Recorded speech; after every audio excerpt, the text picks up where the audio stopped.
Charles, the last things I want to talk to you about are essentially what do we do with this information? For anyone listening out there who thinks either they love this plan and they just want to wholesale try and get the country to adopt it, or if there are elements of it that are really compelling to them, just bottom line, if our folks out there are thinking, yes, we need to reform the social safety net and we need to move in a direction that is more truly upwardly mobile, that is more oriented toward the revitalization of civil society, what's next? What do we do? What are some things that have been on your mind as far as taking any of this or all of this from ideation to execution? I'm smiling, Nick, because for years now I have been saying to people, I'm a libertarian and libertarians don't do solutions. and, and there is an element of truth to that, especially if you're a libertarian, because it is so out of whack with anything that seems politically realistic. And so then when I'm asked, yeah, but let's get serious now and give me some practical first steps, I'm saying if I knew what they were, I would have put them in the book. However, some possibilities. We were just talking about medical care. What I was saying about routine medical care should have been getting cheaper is really true. And what we have observed about out of control medical care rising costs is really true. And if we come to a financial crisis, this might be one of the ways in which there will be more political sympathy for a system which says, by any measure of quality of medical care, this is going to be an improvement, but it will cost a fifth of what we're currently spending by the government for medical care. If you can make that kind of argument, and it's one where I was going to say it's one where you have the same level of agreement among economists and experts that you have about rent control, then maybe there is hope for progress. But of course, as soon as I say that, I'm thinking to myself, you're about to elect a mayor of New York who wants to expand rent control, despite the fact that economists all say it's a really stupid idea. So the the persistence of stupidity on the part of our politicians is really stunning.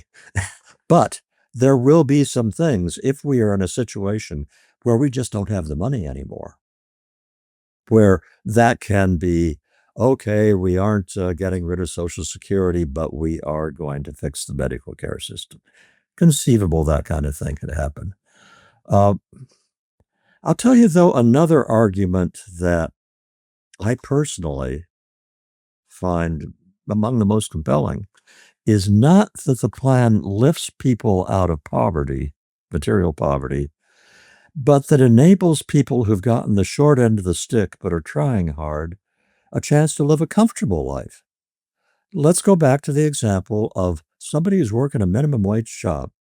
Let's say these days it's going to work out to be about $10 an hour. Say it's 2,000 hour year. So you're talking about a $20,000 income, which is not comfortable income. But if both of them are doing, if you have a marriage where both of them have that minimum wage job, 40 hours a week, well, that's $40,000. And then you tack on $30,000 for the guaranteed income. All at once they're up to 50. I'm sorry, they're up to 70 at that point. And you're talking even 2025 at 70 grand a year, you can live a solid middle class life.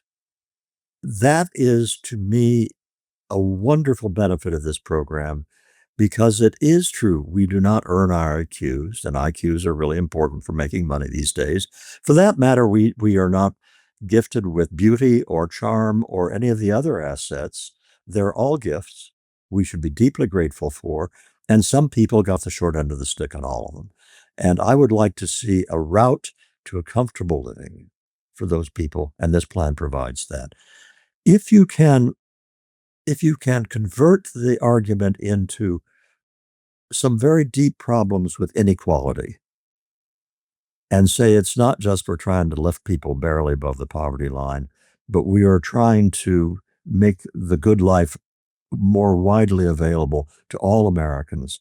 That has an appeal that ending poverty doesn't have. Ending poverty is talking about a problem. I'm talking about a good thing for tens of millions of Americans that most other Americans would like to see them have. That's not a practical solution, Nick, but it is in conjunction with a fiscal crisis. It is these kinds of arguments that are going to take people who on the left as well as the right, perhaps, and say, you aren't being hard-hearted at this point. You are trying to use limited resources in a far more effective way to help people than we're using them now. Charles, there's a lot that you're saying that's so compelling to me. As I said, I think at the outset of this discussion, I think I'm still kind of processing the details of the plan you're proposing here because it's incredibly interesting, and I think of it in terms of if those of us who consider ourselves champions of upward mobility or helping more Americans to move closer to the American dream, then I think we need to be talking in these terms of it is not just about alleviating poverty as sort of limiting a bad thing, but it's about empowering people to live more flourishing lives, whether that comes in respect to their material needs or their engagement with civic institutions and revitalizing those. And so I think those high-level principles I want to sort of impress on the minds of our audience. And I wonder, one of the things that we try and push for a lot here at Sutherland in our safety net reform work broadly is this idea that trying to fix all these things purely from the perspective of the federal government is really challenging politically from a policy standpoint for a whole host of reasons. So one of the things that I've been trying to push for is more state-level flexibility to try innovative outside-the-box solutions. If a state wanted to try what you're proposing or wanted to pull some parallels from some of it, even if they were trying something different, but if the overall goal was to consolidate and streamline the system to be more upwardly mobile and pro-civic institution, is that something that sounds to you like, yeah, that might be a practical step forward? Let's create more laboratories of innovation at the state level so they can tinker and test out some of these ideas and see if that rises to the top. I think that that's something that could follow the same route that education reform is increasingly taking, so that you now, for the first time, have state-level school choice programs and voucher programs, which as recently as 20 years ago would have been seen as pipe dreams. But they have started to happen, and they've started to happen because of parallel kinds of things.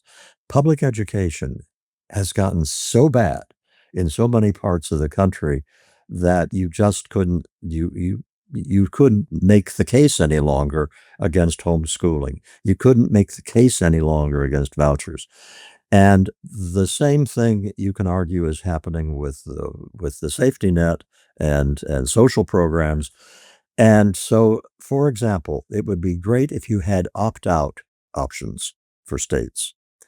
It's that we are going to opt out of the food stamp program and the WIC program and such, and take the cash for those, and we are going to do X with it, which will basically provide for the nutritional needs that the food stamp program pretends to provide for and doesn't actually do.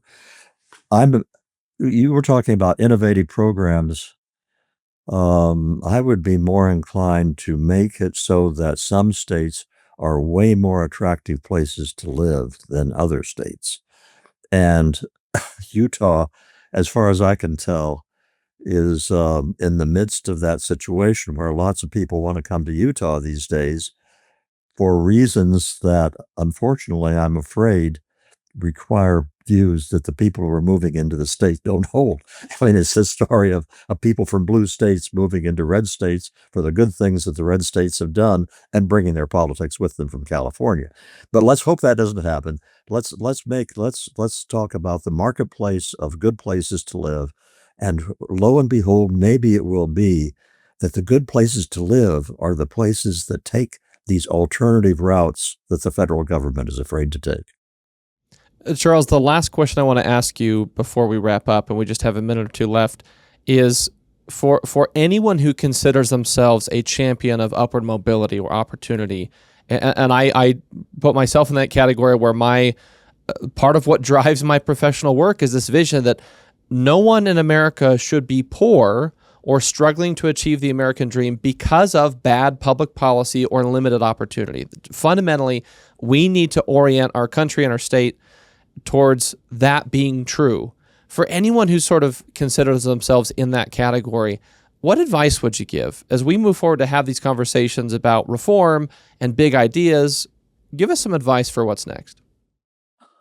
It's the strategy that I started using in Losing Ground and have been trying to pursue ever since. When I wrote Losing Ground, the conservatives and liberals had separate narratives that they were supposed to conform to. So you had the liberals were bleeding heart liberals who really were muddle-headed about things, but at least they had good intentions.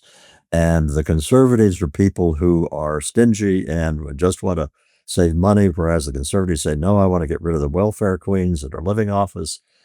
And so my theme in Losing Ground was the people who were hurt by the war on poverty were poor people, that we changed the rules of the game that was incredibly destructive. And I cannot tell you how many people have come up to me since about Losing Ground and other things I've written and said, you explained how it is I felt, but I couldn't articulate, or that nobody else was saying. I think I ended Losing Ground that these reforms will occur not because stingy people have won, but because generous people have come to their senses. And generosity, help for your people, for your friends and neighbors in need, these are assets that by we now I'm talking about people on the right, often exemplify in our own lives, and we simply need to do a better job of convincing everyone that this is a source of living a rich life that should be equally available to all. Thanks for watching that clip of Defending Ideas. For the full conversation, click the link in the description and make sure to like and subscribe wherever you get your shows.